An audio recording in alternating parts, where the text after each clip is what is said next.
বিসমিল্লাহির রহমানির রহিম। আসসালামু আলাইকুম। এটা হলো সুস্বাদু লাউ তরকারি। আর এই সুস্বাদু লাউ তরকারিটা আমি কীভাবে কী মশলা উপকরণ দিয়ে কীভাবে রান্নাটা করলাম আপনাদের সাথে শেয়ার করব।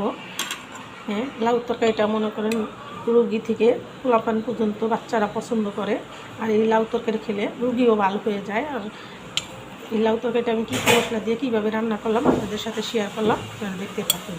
আমার ভিডিওটা পুরোটা স্টেপ স্টেপে দেখবেন, না টেনে।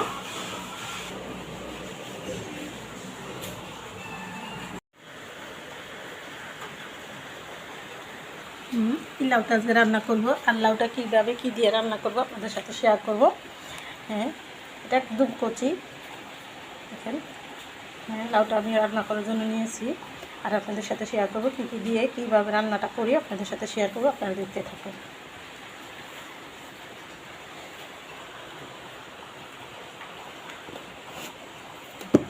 দেখেন একদম কচি।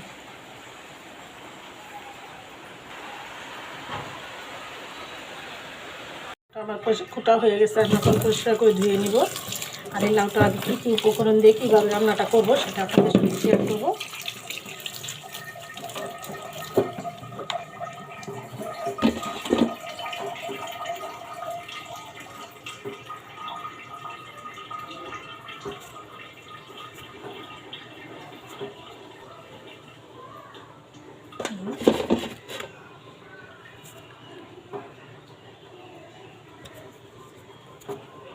এখানে নিয়েছি কিছুটা বোয়াল মাছ, নিয়েছে হলুদের ফাঁকি, মরিচের ফাঁকি, আদা রসুন বাটা আর পেঁয়াজ কাঁচামরিচ কুচি। আর এটা দিয়ে আমি রান্নাটা করবো। কীভাবে রান্না করবো আপনাদের সাথে শেয়ার করবো, আপনারা দেখতে থাকুন। এখানে আমি বোয়াল মাছটা পাতিলে দিয়ে দিব, কিছুটা পেঁয়াজ দিয়ে দিব, আর দিয়ে দেবো একটু কাঁচামরিচ আর সামান্য একটু হলুদের ফাঁকি, দেবো সামান্য একটু মরিচের ফাঁকি না দিলেই চলে, তারপর একটু দিলাম সামান্য। আর দিয়ে দেবো সামান্য একটু আদা রসুন বাটা, দিয়ে দেবো স্বাদ মতো লবণ, দিয়ে দেবো পরিমাণ মতো তেল। একদম ইজিলি সহজভাবেই লাউ রান্না করা যায়। আর লাউ সিদ্ধ করলেও খাওয়া যায়। যারা লাউ অনেক পছন্দ করেন তারা অনেকেই জানেন কীভাবে লাউ রান্না করতে হয়। যারা নতুন রাঁধুনি তাদের শেখানোর জন্য আমি এরকম আমার ভিডিওগুলো করি। আর যারা না রান্না করতে পারেন তারা এরকম করে রান্না করে খাবেন, তার উপলক্ষে করি। আপনারা ভিডিওটা না টেনে পুরোটা স্টেপে স্টেপে দেখতে থাকুন। মশলাটা কষা হওয়ার জন্য দিয়ে দেবো কিছুটা পানি।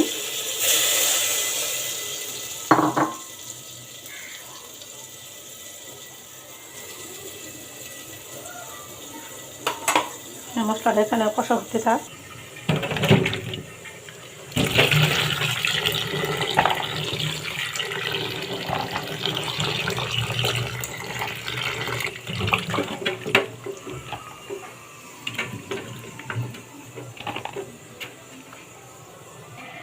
লাউটা আমার ধোয়া হয়ে গেছে। এখন মাছটা ভালো করে কষিয়ে নেব।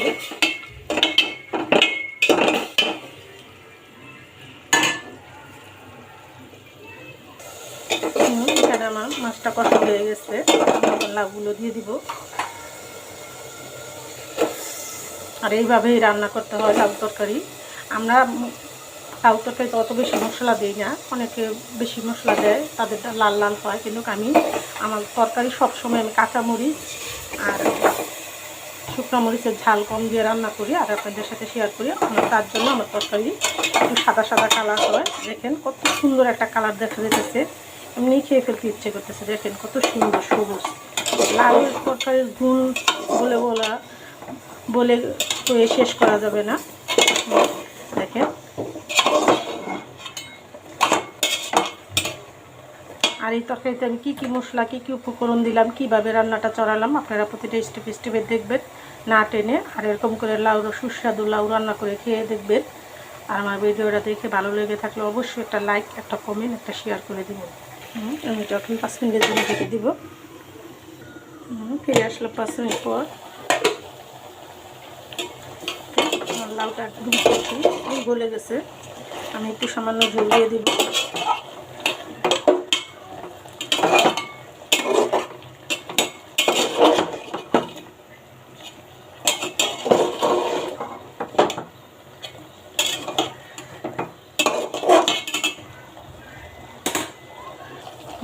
আমি একটু ঝোল দেবো। আর আমি লাউয়ের ঝোলই রান্না করব, তার জন্য আপনাদের সাথে শেয়ার করতেছি ঝোল কীভাবে রান্না করা যায় লাউ দিয়ে।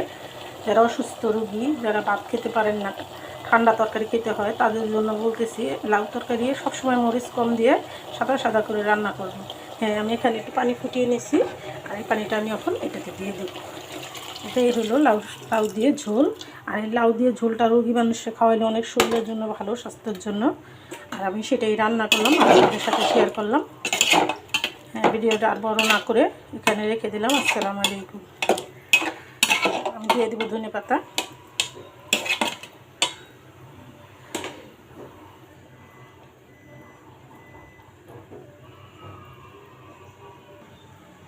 দিয়ে দেবো কিছুটা ধনেপাতা তরকারিতে।